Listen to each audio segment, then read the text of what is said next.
Você sabia que existe um país que perdeu um mar inteiro? E o mais impressionante, esse mar não secou por causa da natureza. Ele praticamente desapareceu por causa da ação humana. Estamos falando do Uzbequistão, um país que durante séculos esteve entre os lugares mais ricos e importantes do planeta. Foi por aqui que passaram comerciantes da antiga Rota da Seda, e durante muito tempo essa região esteve literalmente no centro do mundo. Mas hoje, quando a maioria das pessoas ouve falar do Uzbequistão, quase sempre lembra de uma única história, a do gigantesco Mar de Aral, um dos maiores lagos do planeta, que praticamente desapareceu. Mas basta caminhar pelas ruas da capital para perceber uma coisa curiosa: nada aqui parece lembrar aquele desastre. As ruas são limpas, as pessoas caminham tranquilamente com o celular nas mãos, e ao mesmo tempo, prédios modernos dividem espaço com monumentos que existem há séculos. Então, a primeira pergunta surge naturalmente: como um país que perdeu um mar inteiro conseguiu continuar crescendo e se tornar um dos lugares mais seguros da Ásia Central? Mas essa não é a única surpresa. Apesar de ser um país de maioria muçulmana, você encontra mulheres usando roupas tradicionais islâmicas. Mas talvez exista uma pergunta ainda maior: como um dos maiores lagos do planeta simplesmente desapareceu? Hoje a gente vai conhecer o Uzbequistão sem filtro, entender como esse país já esteve no centro do mundo, por que perdeu um mar inteiro, como é viver aqui atualmente. Então, antes de continuar, já deixa seu like, se inscreve no canal e comenta aqui embaixo para ajudar esse vídeo a chegar mais longe. Existem países que ficaram conhecidos por grandes conquistas, outros por guerras. O Uzbequistão ficou marcado por algo muito mais difícil de imaginar: um país que viu desaparecer um dos maiores lagos do planeta. Durante décadas, o Mar de Aral foi uma imensa massa de água que sustentava cidades, comunidades pesqueiras e toda uma economia regional. Hoje, grande parte daquela paisagem simplesmente deixou de existir. Quem conhece essa história pela primeira vez costuma imaginar um país devastado, abandonado pelo tempo e preso às consequências de um dos maiores desastres ambientais da era moderna. Mas basta desembarcar no Uzbequistão para perceber que a realidade é muito diferente. A capital, Tashkent, surpreende logo nos primeiros minutos. Avenidas largas cortam a cidade entre parques bem cuidados, árvores espalhadas por diversos bairros e edifícios que misturam diferentes épocas da história do país. Outro detalhe chama a atenção: a organização. As ruas costumam estar limpas, o trânsito é relativamente tranquilo para uma capital com mais de 3 milhões de habitantes e a sensação de segurança aparece naturalmente durante os passeios. É comum ver moradores caminhando enquanto utilizam o celular, famílias ocupando praças no fim da tarde e turistas explorando o centro histórico sem a pressa encontrada em muitas grandes cidades. O metrô de Tashkent também costuma surpreender quem visita o país. Inaugurado ainda durante o período soviético, ele continua sendo um dos sistemas de transporte mais modernos e bem conservados da Ásia Central. A população também quebra muitos estereótipos. Embora a maioria dos uzbeques siga o islamismo, o país funciona como um estado secular. Na prática, isso cria um cotidiano bastante diverso. Enquanto algumas mulheres utilizam roupas tradicionais islâmicas, outras adotam um estilo completamente ocidental. Essas diferentes formas de vestir convivem naturalmente nas ruas, nos cafés, nos centros comerciais e nos espaços públicos.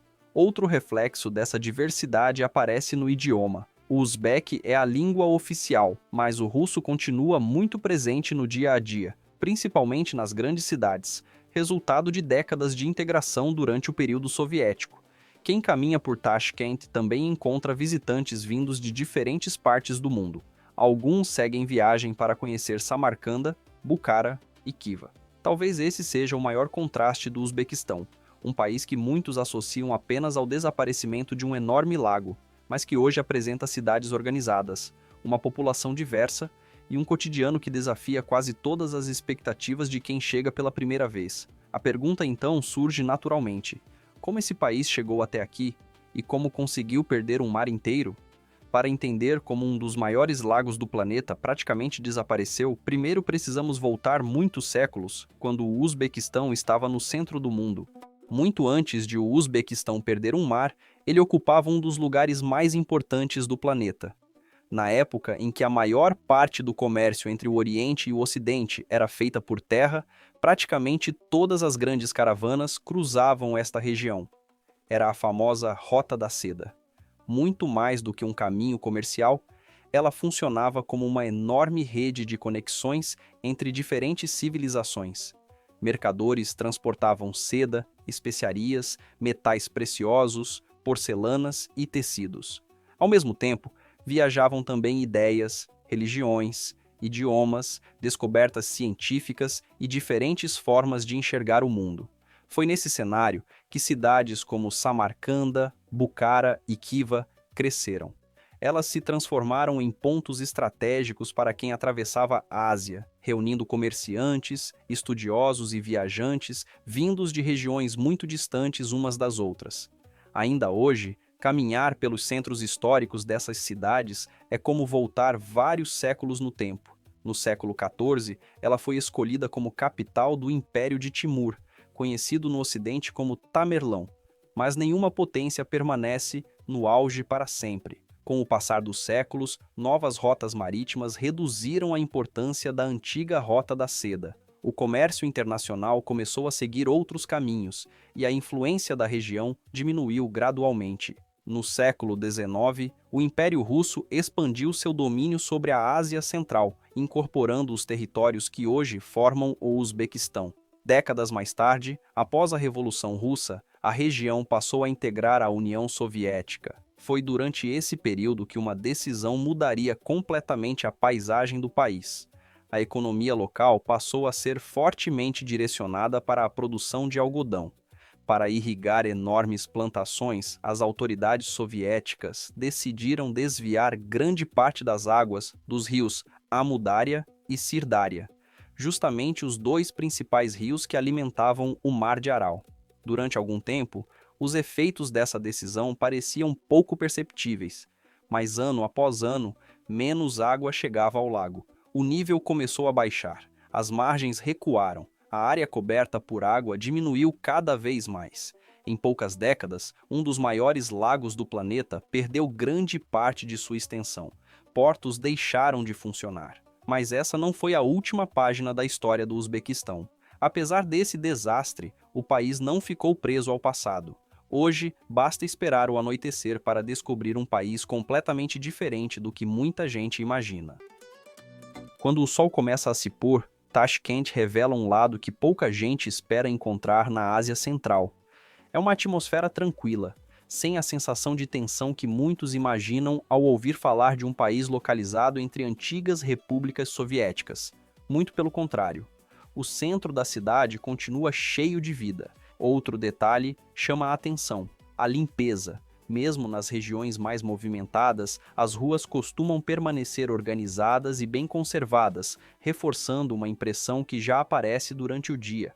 Tashkent é uma cidade que parece ter sido planejada para oferecer espaços amplos e agradáveis para quem vive nela. Um dos locais que mais simbolizam essa transformação é o Magic City. O complexo de entretenimento rapidamente se tornou uma das atrações mais conhecidas da cidade, reunindo restaurantes, áreas de lazer, apresentações culturais e espaços voltados para famílias. Quando anoitece, o lugar ganha uma iluminação especial.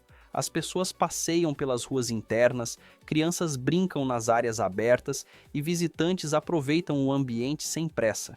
É difícil imaginar que esse cenário faz parte de um país que muitos ainda associam apenas ao desaparecimento do Mar de Aral. Depois de conhecer a história do país e caminhar pelas ruas de Tashkent, surge uma pergunta natural: como é a vida de quem mora aqui? A resposta começa pela economia. O Uzbequistão possui uma das maiores reservas de ouro do mundo e também produz grandes quantidades de gás natural. Sua localização continua sendo uma vantagem. Assim como acontecia nos tempos da Rota da Seda, o Uzbequistão permanece no centro das ligações entre a Europa e a Ásia, tornando-se uma rota importante para transporte, comércio e investimentos na região. A moeda oficial é o som uzbek. Os salários ainda são inferiores aos de muitos países europeus, mas o custo de vida acompanha essa realidade. Aluguéis, alimentação, transporte e diversos serviços costumam ser bastante acessíveis quando comparados aos padrões da Europa Ocidental, o que faz do Uzbequistão um dos países com menor custo de vida da Ásia Central.